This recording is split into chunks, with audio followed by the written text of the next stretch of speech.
Hello and welcome to Narayana IAS. I am Pratik, your faculty for Daily News Analysis. Now students, in today's session, we are going to discuss 5 most important topics from the Hindu and the Indian Express. So let's have a quick brief about the topics that we shall be discussing in today's session. The first article is taken from Hindu, page number 6. Now in this article, we are going to understand the challenges faced by the refugees, especially women. The second article is taken from Indian Express, page number 14. Now, in this article, we are going to understand about the criminal justice system, the challenges and the reforms associated with the criminal justice system in light of the bail given by Supreme Court to Aam Aadmi Party Deputy former Chief Minister Manish Sisodia. The third article is taken from Hindu, page number 9. Now, in this article, we are going to understand few things associated with the budget session. The fourth article we have taken from Hindu, page number 6. Now, in this article, we are going to understand about the population census, the importance of population census and the caste census. The fifth article we have taken from Indian Express, page number 8.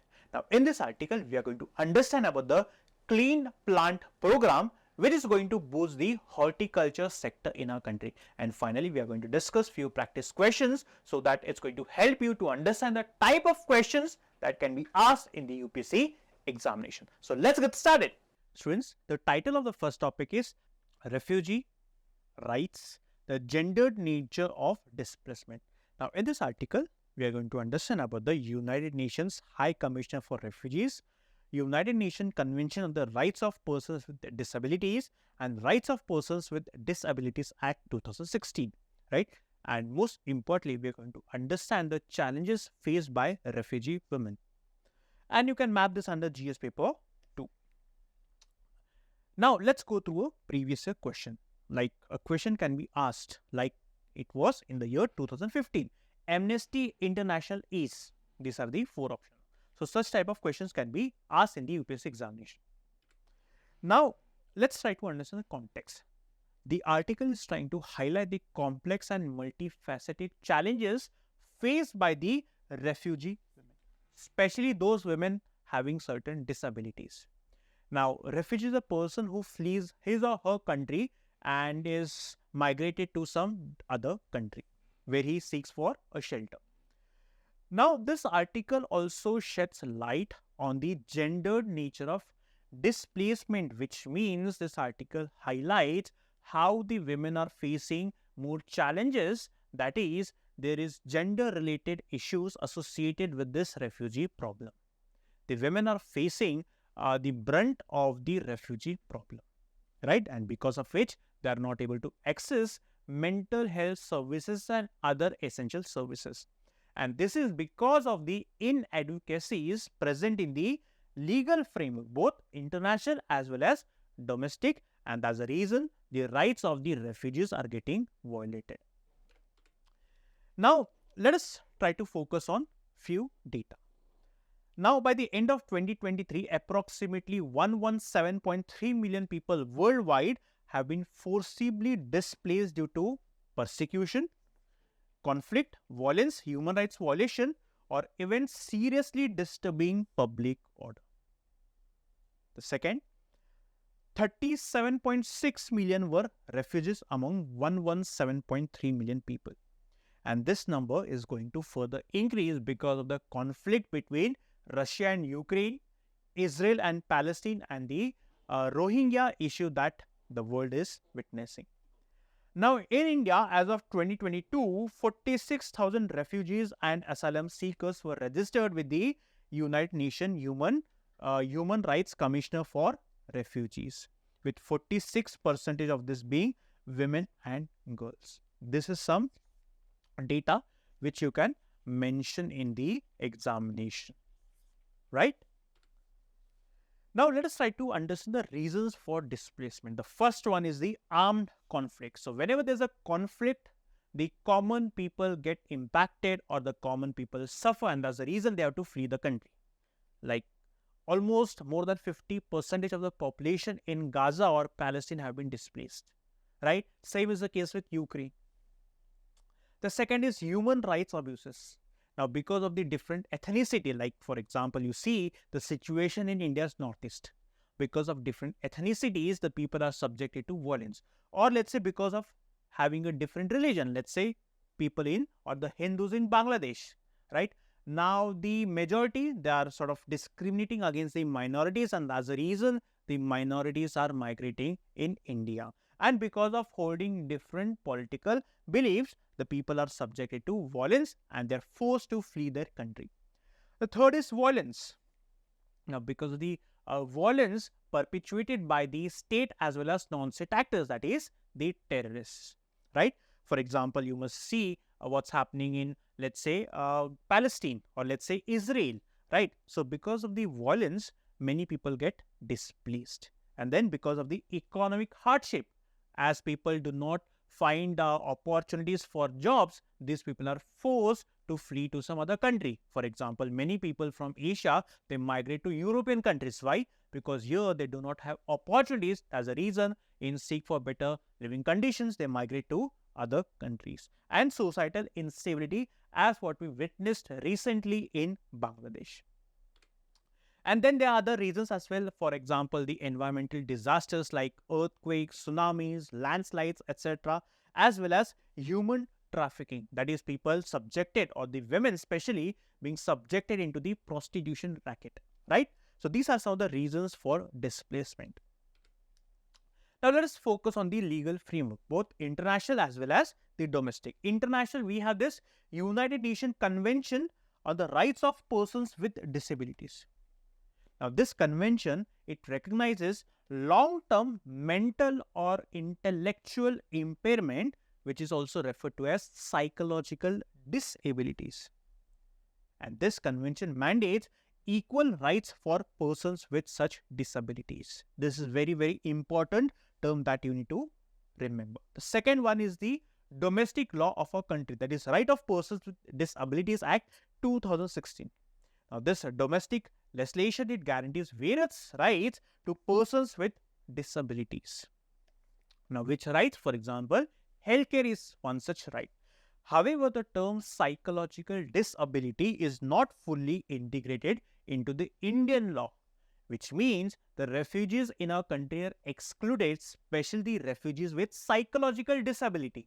So this is something very, very important which can be asked in the prelims examination, right? Now, let us try to understand the challenges in implementation as well. The first one is limited access to healthcare. Now, the refugees, they primarily rely on the public healthcare, that is the government hospitals. But in countries like India, they are excluded from many public health and nutrition programs. Why? Because this public healthcare and nutrition programs are only for Indians. And that's the reason they cannot access private healthcare. Why? Because it is very costly. First one is limited access to healthcare. The second issue the refugees face is the stigma and discrimination. Now, there is social stigma surrounding the health and psychological disabilities. That's the reason people do not seek treatment, because of the stigma associated. This is further complicated or compounded because of the gender and cultural barriers. Now, there are certain cultures which do not allow women to seek medical help. Third is the legal and administrative gaps. Now, the absence of specific legislation in our country for the refugees, along with other framework, it overlooks the non-citizens. For example, in our country, most of the social welfare programs are for the Indians or for the citizens, and they are not available for the non-citizens. And this actually leaves the refugee women helpless. The next is the socio-economic barrier. Now, the financial, the language barrier, and the limited awareness, it actually worsens the situation of refugee women, because of which their rights get violated. They cannot get the access to mental health facilities or other essential services. So what is the way forward? Way forward, one thing, comprehensive legal framework.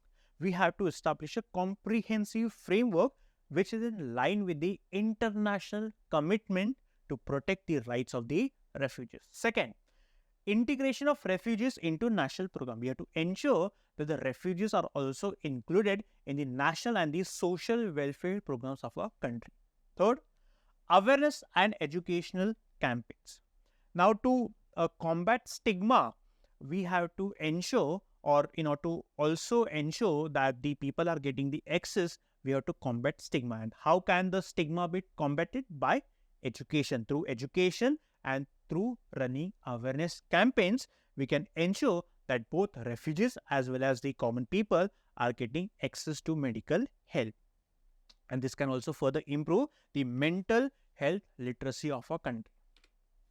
And then we have to strengthen the support system. For example, we need to have trained healthcare providers, as well as we need to establish culturally sensitive support systems, so that this support system can actually help the people having unique cultures, and because of which certain section of the population might get affected.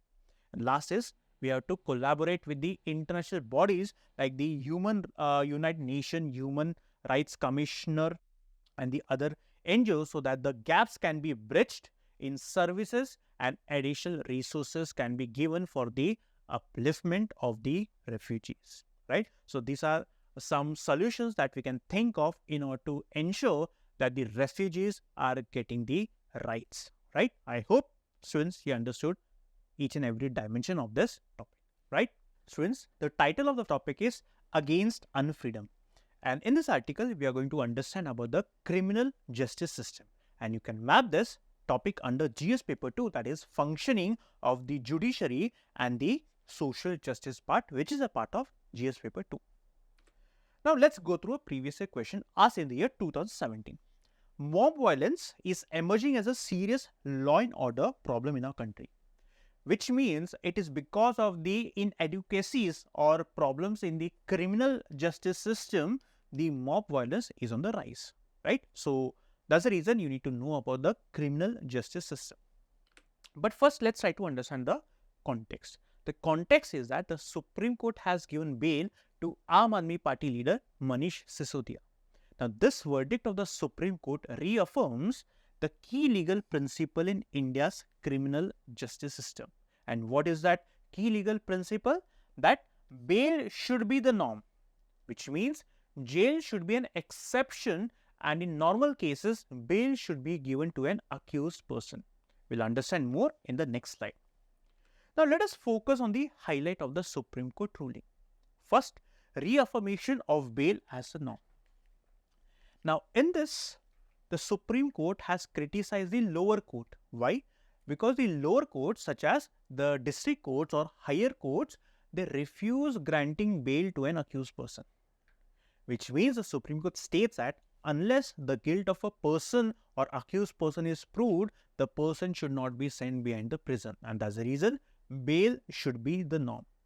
Because until the guilt of a person is proved, a person should not be allowed to spend more number of days behind the jail. First point. Second, right to a speedy trial, which means once a person is accused of a certain crime or offense, the trial should be speedy. Because if the trial is not speedy, a person has to spend more number of days behind the bars, that is in jail. And a right to a speedy trial is a fundamental right under Article 21 of the Indian Constitution, which guarantees right to life and personal liberty. This right to speedy trial is a fundamental right under Article 21. If the trial gets delayed, then the right of a speedy trial of an accused person gets violated. This is the second principle or second point the Supreme Court highlighted.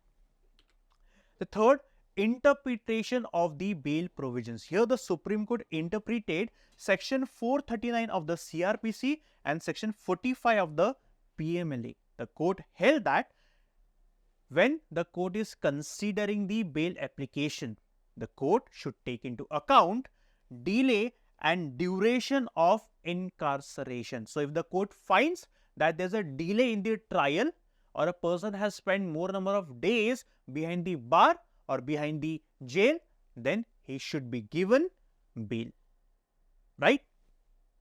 So this is the ruling of the Supreme Court.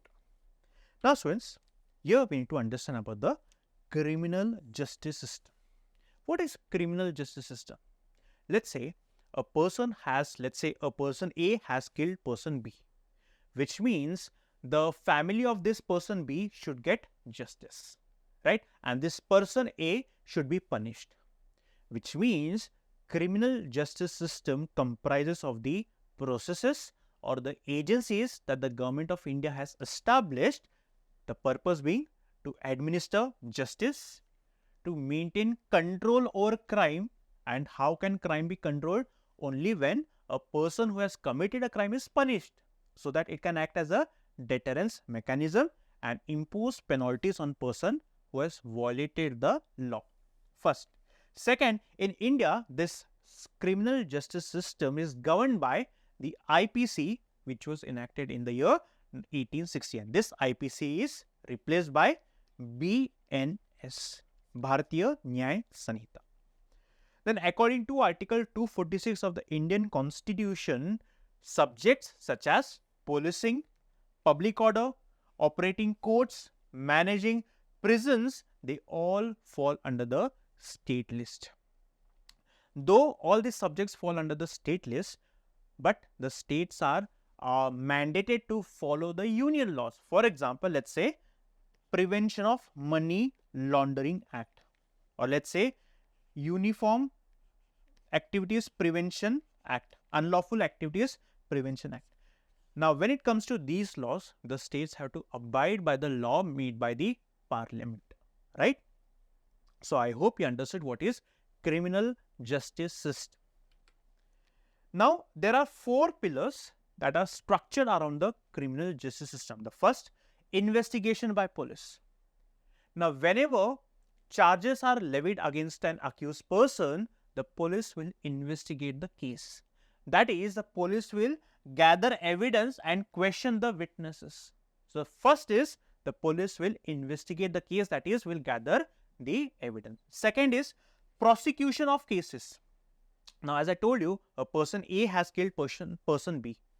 Now, the prosecution lawyer has to prove that A has killed person B, which means this prosecution lawyer has to submit evidence to the court stating that this person A had killed person B, which means the prosecution lawyer has to prove that the guilt is beyond the reasonable doubt and has to prove that person A has killed person B.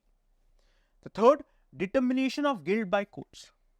Now, whether a person or whether an accused person is guilty of an offence or innocent is something that the courts will decide. If the court, the evidence that is given by the prosecution lawyer to the court, if the court finds out that the evidence given to the court is of substantial nature, then the court will hold a person guilty. But it is the job of the court to decide if a person is guilty or innocent. Fourth, correction through prison system. Now, this person A who has killed person B will be sent behind the bar. Why? Because he has killed person B. The purpose of sending criminals behind the bars is to reform that person, which means this person A, because of certain reasons, he has killed person B. Now, here the system is actually helping this person A so that this person A gets reformed and rehabilitated through education, vocational training. So, the purpose of jail is not to punish. Yes, of course, the punishment is one such objective, but the larger purpose is to reform that person so that this person comes into the society as a reformed person. These are 4 main pillars that are structured around the criminal justice system. Now, let us try to understand the challenges in the criminal justice system. The first one is pendency of cases. Now, there are 5 crore cases which are pending across different courts in our country, right? And the cases that are delayed in our courts by 30 years. So, this is a major challenge that the system of a country is facing, right? That is pendency of cases. The cases are pending since long years, that is around on an average 30 years. The second is judicial vacancies. Now, there are shortages of judges in our courts. For example, we only have 21 judges per million people. Our target is that we need to have at least 50 judges per million people, but we only have less than 50%, that is 21 judges. The third is slow progress in fast track courts. Now, the courts that have been established because of the inadequate infrastructure and the additional backlog of cases on judges, the cases do not get streamlined or the cases do not get expedited, because of which the cases are delayed for many years. Fourth, abuse of power by police. Now, whenever a person is behind the jail or behind the bar, the police have been accused of certain abuses such as unlawful detention, custodial violence. Now, what is custodial violence? Where a person or the one who is behind the bar is beaten by the police. At times, the person also gets killed by the police, which means the power which is given to the police at times they misuse that power, leading to the death of people who are behind the jail. And then complex mechanism. Now, here the people who are poor or belonging to the marginalized section, they cannot access the judiciary. Why? Because the process is very complicated. A poor person cannot reach the judiciary. The next, perceived biases. Majority of the people who are behind the bar or behind the prison, majority of them belong to the minorities or from the marginalized section. It seems that the system is biased against the marginalized section. The next, human rights violation in prisons. As I told you, the people who are lodged behind the prison, they have been subjected to torture, custodial rape and other abuses, which states that the situation in the Indian prison is miserable. These are some of the challenges in the criminal justice system. Now, the reforms. First, bail reforms. We have to undertake or undergo reforms in the bail system so that a person should be given bail, which means bail should be the norm. Until the guilt of a person is proved, the person should be given bail so that the person should not spend more number of days behind the jail. First. Second, reviving fast track courts. Fast track courts need to be revived so as to expedite the process of giving justice, because as I say, justice delayed is justice denied. That's the reason we need to expedite the process of giving justice. Next, legal aid program. Here we have to enhance the capacity and quality of legal aid services. Now, through this, we need to ensure that the marginalized section of our population is getting access to the judiciary and court where they can demand justice. Next, filling judicial vacancies. Most importantly, we have to ensure that the vacancies that is existing in the system should be filled as soon as possible, and for that we need to think of all India judicial services on the lines of all India services so that we can fill the vacancies. Next is to leverage the use of technology in the criminal case management, which means we can use artificial intelligence. Now, this artificial intelligence will help judges to analyze vast volume of data, which will help judges in decision making in bail, sentencing a person and giving parole to a person, right? And it will also help the judge to manage the risk of recidivism. Now, what is recidivism? Now, let's say for example, a person is accused of, let's say, rape. Now, when this case is before a judge, now this judge, through artificial intelligence, through technology, it will help the judge to understand the backlog of criminal cases of this accused person, right? If there are many cases against this accused person before, then the judge, or it will help a judge to understand that it will be difficult, or let's say it's going to be risky to provide a bail to this person because this person has the habit of repeating crimes again and again, right? So, this will actually help the judge in decision making in bail application. Now, for example, the United States use artificial intelligence driven tools like the COMPASS system to help the judges. And these are some other methods through which we can reform the criminal justice system. You can go through it one by one, right?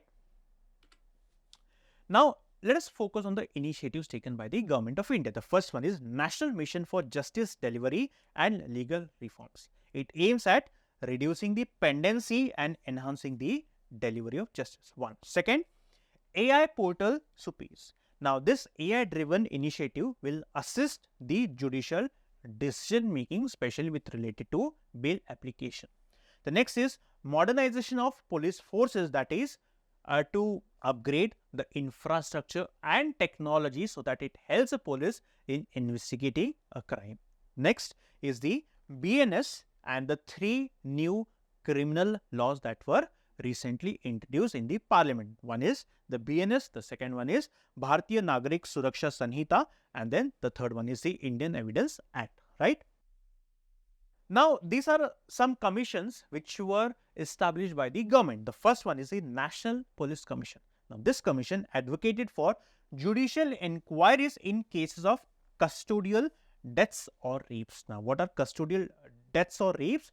The deaths or rapes that happen in the police prison, which means these are the offences that the police commits on the people who are lodged behind the jail. The second, Malimat Committee. Now, this committee suggested the need for separate police forces for law enforcement and crime investigation, which means we need to have a separate police for law enforcement and another set of police force for investigating crime. Third one is All India Jail Reforms Commission.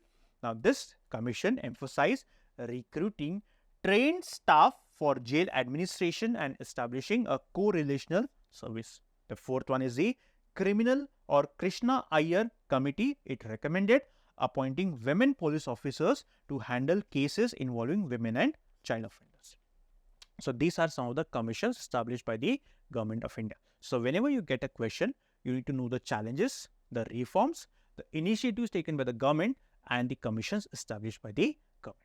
So, in the conclusion, you can mention that in order to reform the criminal justice system, it is very important that we adopt a comprehensive approach by leveraging the use of technology, by reforming the bail provisions so that the justice is expedited as soon as possible. Most importantly, what matters the most is the implementation of the reforms. So, students, I hope you understood each and every dimension of this topic. Students, the title of the next topic is Budget Session Ends, right? Now, in this article, we are going to understand few terms associated with the sessions of parliament, right? For example, adjournment and adjournment sign time. You can map this under GS paper 2. Now, a previous question was asked in the year 2020 on the session of parliament, session or sessions of parliament, right? Different terms associated with the sessions in parliament. Now, what is the context? The context is that the houses of parliament, that is Rajya Sabha and Lok Sabha, were adjourned sine die following the budget session. Now, here we will try to understand few key terms. One, the president summons each house of parliament, that is Lok Sabha and Rajya Sabha, once in 6 months, right? Which means the maximum time between 2 sessions cannot exceed 6 months. One, the parliament usually meets thrice a year. One is the budget session, 4 months from Feb to May, followed by monsoon session, July to September, and winter session, November and December, right? Now, budget session is one where the union budget is presented, debated and approved, which means the money that the Government of India requires to spend in a year, it gets approved from the parliament, right? Now, what is adjournment? Adjournment is the suspension of a sitting of parliament for a specified period, which means here sitting of a parliament. Now, sitting, it comprises one, morning session and afternoon sitting, morning sitting and afternoon sitting. Here the sitting of parliament is getting suspended for a specified period. This period might be days, months, right? Or even hours. So, adjournment, it temporarily halts the business of the house. This is what you need to remember. It temporarily halts the business of the house. Next is adjournment sine die. The term sine die means without a day. Here, the presiding officer terminates without mentioning on which day the house would reassemble. Alright, here suspending a sitting of parliament without setting a specific date or time for the next meeting.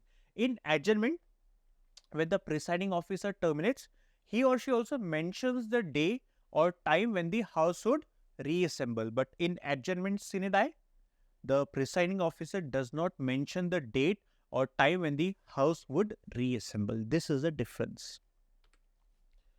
Which means it ends a sitting indefinitely and does not reconvene until it is resummoned or in the next session, right? The presiding officer in Lok Sabha, we have the speaker. In Rajya Sabha, we have the chairman. Declares the House adjournment sine die when the business of the session is completed. So there are 3 sessions: budget, monsoon and winter. So once the business of that session is completed, the presiding officer adjourns sine die. Right? And once the presiding officer adjourns sine die, the president issues a notification for prorogation. However, president can also prorogue the House while in session. So, president prorogues, the presiding officer adjourns. This is the difference that you need to remember for your examination. So, prorogation refers to the formal ending of the session, right? Prorogation is done by the president.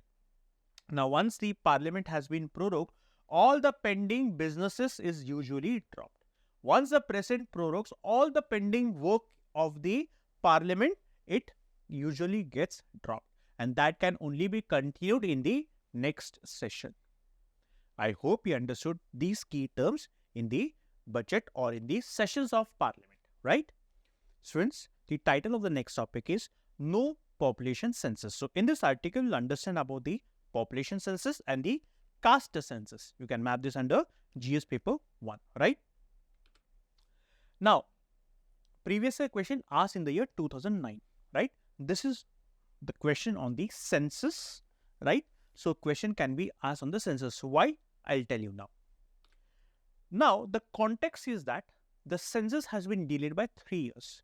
The census should have been completed in the year 2021, but it has not been started yet. It's delayed by 3 years. This is a big concern for our country. Why it's a concern? I'll tell you now. First, let us know about the population census. What is population census? It's a comprehensive count of the country's entire population, which means it gathers the data on the size of the population, distribution, the socio-economic status, demographic characteristics, and more about the population. Census is carried every 10 years. So, from 1872 until 2011, 15 censuses have been conducted so far. The last census was held in the year 2011. Very important for your prelims. Now, the conduct of the census is governed by the Census Act of 1948. The Constitution is not mandating it. It is the Census Act of 1948 that governs the census. Very important point for your prelim. And who is the responsible authority? The Office of the Registrar General and the Census Commissioner. They are the responsible authority and it falls under the Ministry of Home Affairs. Very, very important point for your prelims. So, as I told you, the census, it is conducted every 10 years, which means it should have held in the year 2021. But because of the pandemic, it got delayed, right? So, what is the consequence of a delayed population census? Or what is a concern because of the delay in the population census? The first one is impact on the large scale surveys. Now, the National Family Health Survey and the Periodic Labor Force Survey. These are very important surveys of a country, right? They rely on the population census. Now, if we do not have the data of the census, the reliability of this National Family Health Survey as well as the Periodic Labor Force Survey would be compromised, which means it would lose its reliability. One. Second, transformation over the last decade. Now, so much transformation has happened over the last decade. For example, changes in the population, count, education, occupation, health, livelihoods. But it is not reflected in the census. Third is implication for development planning. So, whenever the government plans development in a country, the government needs data. The government needs a count of the population. But if we do not have the count of the population, it might lead to misguided policies. Last is the compromised monitoring of demographic transition. Now, the way demographic is transitioning, monitoring is very, very important. Now, if we do not have the data number, then the monitoring of the democratic transition might get compromised, which again might lead to misguided policies, right? That's the reason holding census is very, very important. Now, let's try to understand about the caste-based census. Another name for caste-based census is the socio-economic caste census. It provides a detailed examination of the social and economic condition of the households of both rural as well as urban areas. So, this term is very, very important, rural as well as urban areas for your prelims. So, make sure that you remember it is for both rural as well as urban. Now, in every census from 1951 to 2011 in independent India, that is after independence, data were published for the scheduled castes and scheduled tribes, right? Only for SCs and STs, but not for the other castes. Prior to this, that is before 1951, data on caste were included in every census up to 1931, right? Then caste-based data was collected in 1941 but not published. So, after 1931, 2011 was the year when caste census was held in our country, after 1931. This point is very, very important for your prelims, right? Now, what is the key difference between population census and the socio-economic caste census? One, population census gives you the overview of the demographic characteristics of the Indian population. It tells you the population concentration, it tells you about the demographic, right? This is the population census. Now, the caste census, it aims to identify households eligible for government assistance. So, through the caste census, the government will understand or will know the number of castes that are still vulnerable, and based on that, the government might implement or bring in schemes or policies for the betterment of that particular caste. This is the difference between population census and the caste census. I hope you understood this particular topic, right? Students, the title of the next topic is Government approves 1,766 crore of Clean Plant Programme to boost horticulture sector. So, in this article, we'll understand about the horticulture sector, and this article you can map under GS paper 2 as well as 3.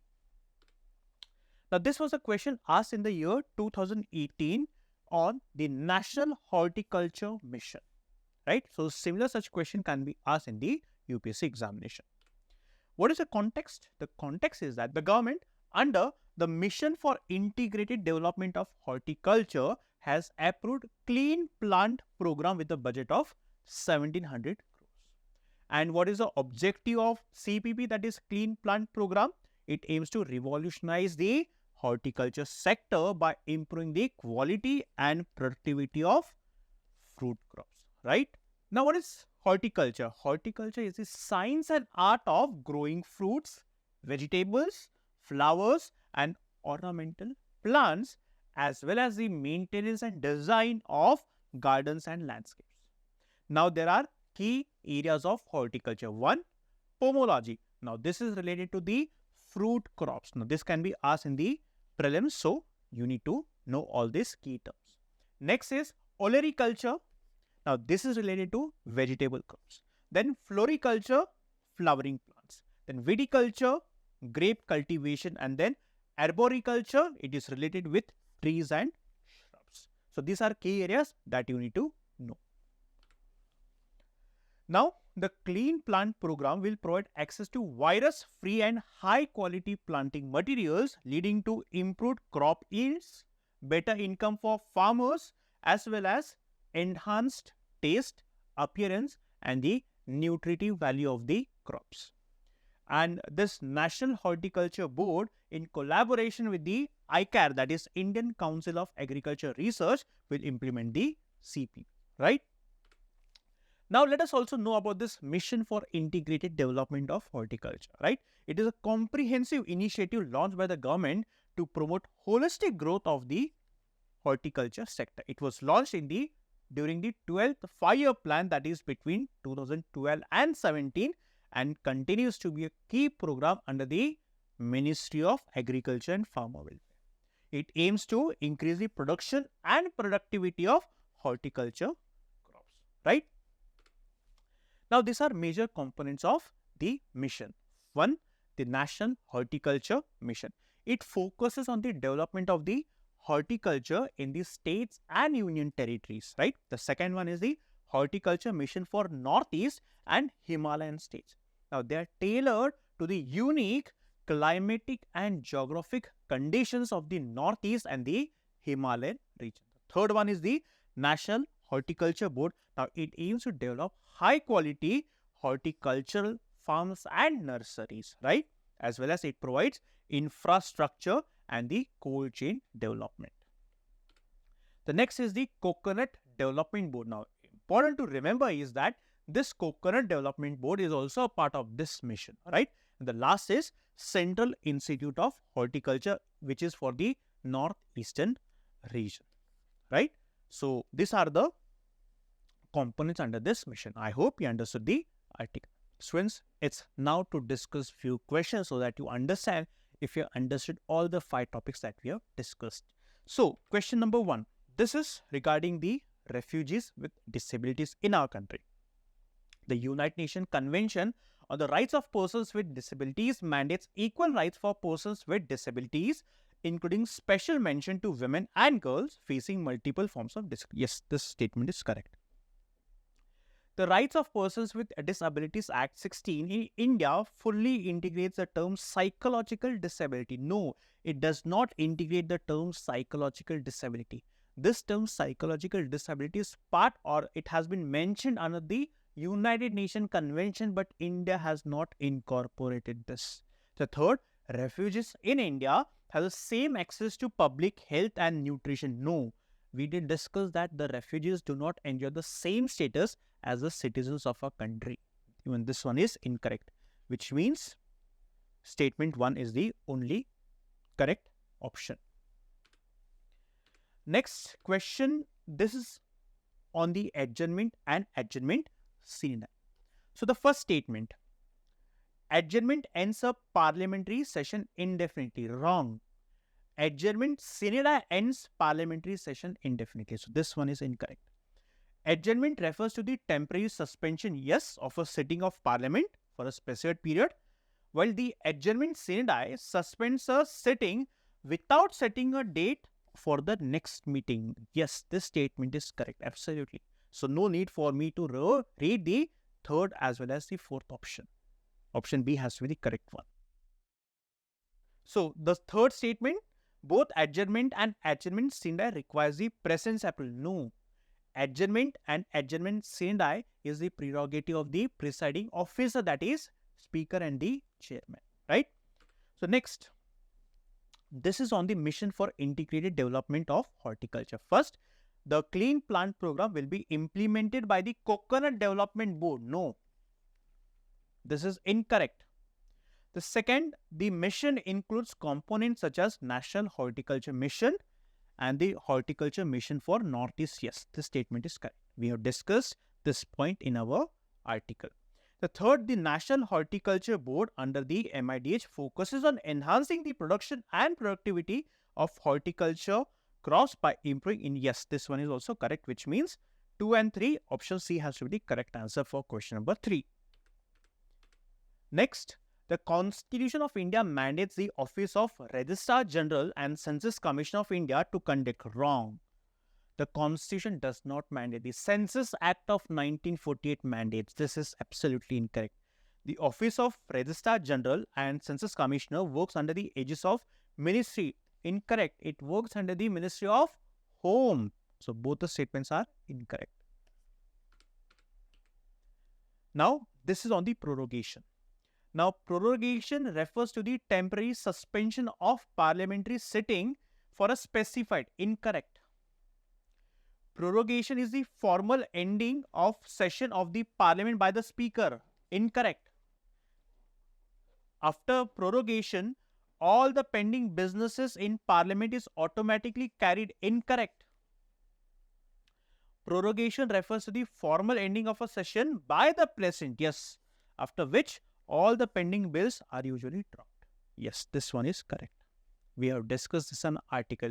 Please listen to the article again if you are not able to identify the correct answer for this question. Now let us discuss a means-based question. The misuse of power by law enforcement agencies such as the police often undermines the fairness of trials in India. Discuss the measures that can be taken to curb police misconduct and ensure accountability in the criminal justice system. So, in the introduction, mention what is criminal justice system. Criminal justice system is the process and system established by the government to administer justice in our country. This is what is criminal justice system. Now, try to highlight the challenges in the criminal justice system or the reason why the law enforcement agencies undermine or lead to undermine of trials in our country, right? So, we can mention the challenges. First, there are many cases. There are around 5 crore cases pending in different courts. Then, the next is judicial vacancies. That is, the number of judicial vacancies in our country. Then, the slow progress of fast-track courts. Why? Because of inadequate infrastructure. And then, the next is abuse of power by police. Now, police have got the power and at times they tend to misuse this power, right? And then systemic biases. At times it seems that the system is biased towards or biased against the minorities or the marginalized section. These are some of the challenges that you can go through. Then measures we have discussed: undertake reforms in the bail provisions, reviving fast track courts, that is here to up the infrastructure, right? Upgrade the infrastructure, filling judicial vacancies. You can think of the All India Judicial Service along the lines of All India Services. Legal aid reform. Legal aid should help the minorities or the marginalized sections so that they can get access to the judiciary to demand and get justice. And then leveraging the use of technology so that it helps judges to dispense the cases as quick as possible. And then in the finally conclusion, you can mention that comprehensive reform is a must to reform the criminal justice system. By reforming the criminal justice system, we ensure that people get justice so that they can repose their trust on our judiciary or the criminal justice system. I hope you understood how to write the main space answers, students, right? So students, I hope you understood all the topics that we are discussing in today's session. Make sure that you are regular with our DNA videos, which will help you to get good marks in the UPSC examination, right? So if you want us to continue the DNA session, then please do like, share and subscribe. Narayana IAS. Thank you so much.